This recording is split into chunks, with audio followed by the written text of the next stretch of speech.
Hello. It's been a long evening, hasn't it? This is a story, about the dangers of isolationism and getting white people together in a small group. Okay, it's not going to get any better. Okay, great.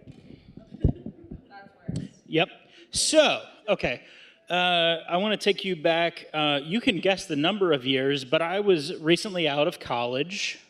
And a beautiful thing happens to you and your group of friends when you're recently out of college and you're lucky.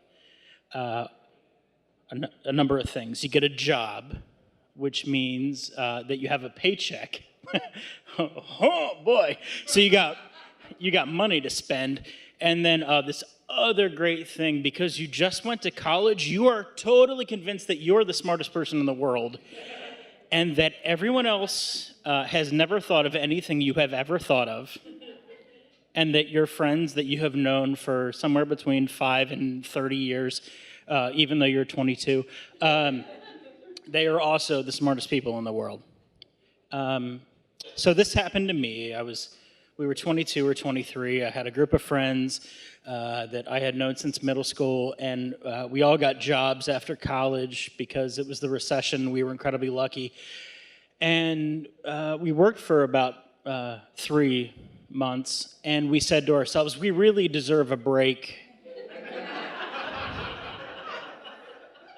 So my friend's family had a cabin in, doesn't matter. It's the middle of nowhere. They're all the same. So we drove up on a Friday night, and this group of friends, we're not good at, what is the word, planning? Anything at all. So we got up there, and somebody had bought one of those little bags of Cheez-Its. And I don't know, all of us individually had bought 3 cases of beer each.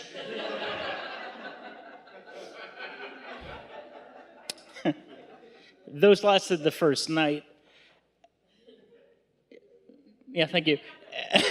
And on that first night, we thought, man, we're going to need to, ingest calories this weekend that are not of the liquid variety. So let's drink a bunch of beer and play a bunch of cards, and let's just see what comes about.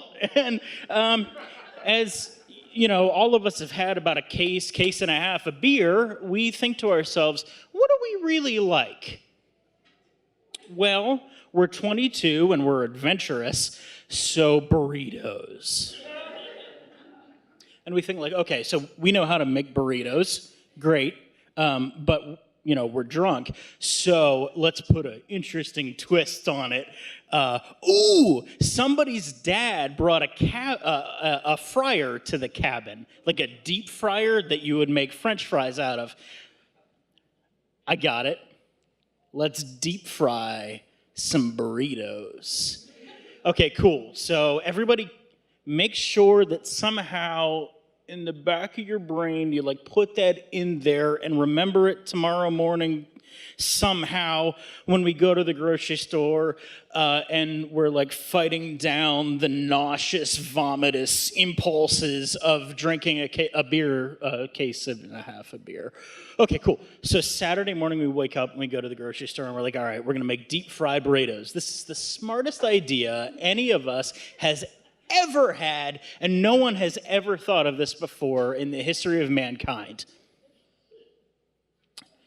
So you guys know how to make burritos, right?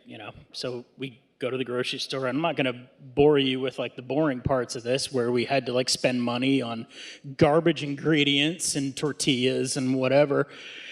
We got it back, we go back to the cabin, and the cabin's the kind of place where you turn off the hard road onto the not hard road, and then you go down another quarter mile and you make a turn onto the even more less hard road, and then you go up the dirt driveway. It's another mile and a half. So anyway, we plug in the electric deep fryer And we think, yeah, this is a good idea. We make the burritos, put them down, eat them. Again, there's a lot of beer involved here. And we think, these are delicious. This is incredible. We are the smartest people that have ever lived. We should get a James Beard Award for this invention. This is incredible. We go home after that weekend. We start to evangelize our incredible new invention, the deep-fried burrito. And we start to tell people about this. And they go, yeah, you dumb shits. The Mexicans have been making that for years. It's called a chimichanga.